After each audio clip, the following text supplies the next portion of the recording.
nós organizaremos a apresentação da seguinte maneira. O primeiro passo, iremos explicar o conceito do tema e tudo que o envolve. Exemplo, o que é e em que presença ele ocorre.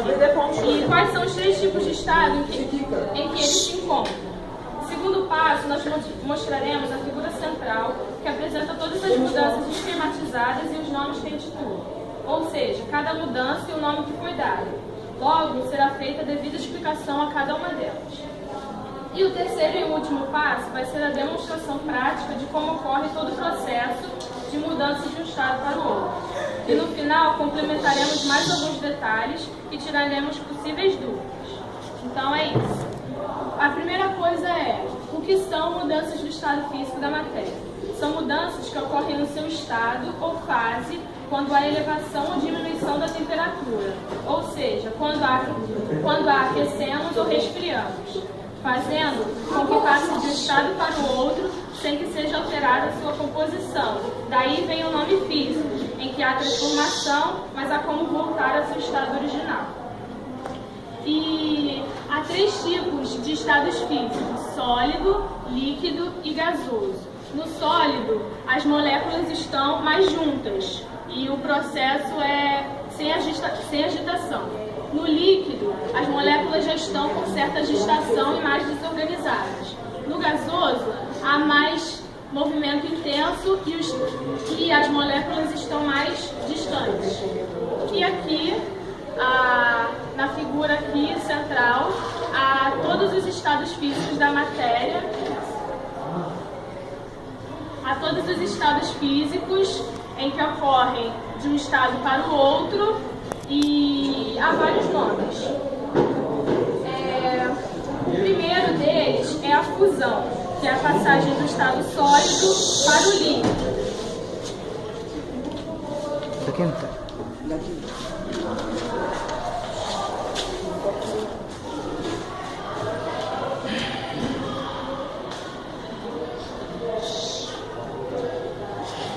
Sai daí, Guilherme.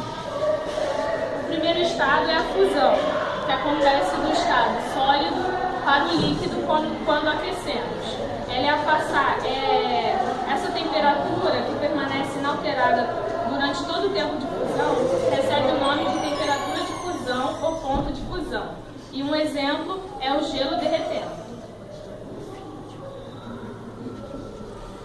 O segundo é a vaporização, que é a passagem do estado líquido para o gasoso, que pode ocorrer de três maneiras.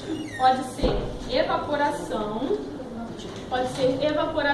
ebulição e calefação. A evaporação é a mudança lenta de uma substância líquida para o vapor. Ela pode ocorrer espontaneamente, dependendo das condições do ambiente. Um exemplo é a roupa secando no varal.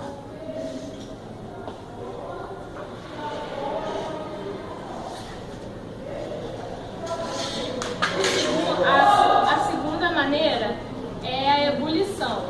Ela ocorre quando fornecemos calor a um líquido ou reduzimos a pressão sobre ele. A ebulição é a passagem para o vapor de forma acelerada. Durante todo esse processo, se a pressão não for alterada, a temperatura permanece constante nas substâncias puras e é denominada ponto de ebulição ou temperatura de ebulição. Um exemplo é ferver a água ao fogo. A terceira maneira é a calefação, que ocorre quando uma pequena quantidade de líquido entra em contato com uma superfície dotada de uma grande temperatura, muito maior que a temperatura de ebulição do líquido. Um exemplo é uma gota de água em uma chapa quente.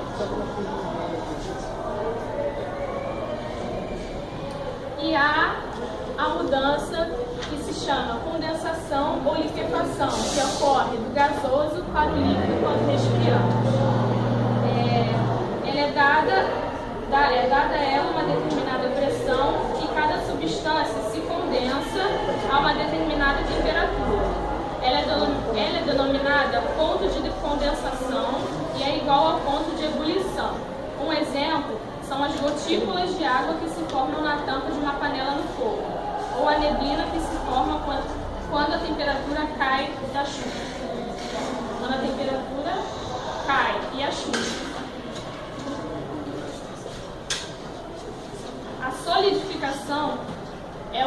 processo do líquido para o sólido, quando resfriamos.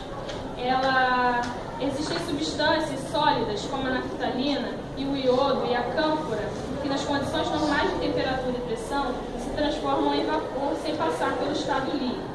Também é chamado de ressublimação, pois também é a passagem do estado sólido para o gasoso. Mas muitos químicos consideram que sublimação é o nome de ambos os processos e desconsideram ressublimação. Um exemplo é o gelo seco. Agora nós faremos a demonstração do melhor entendimento.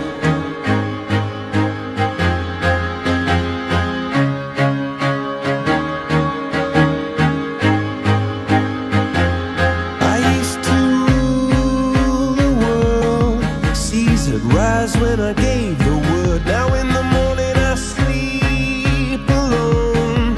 Sweep the streets I used to own.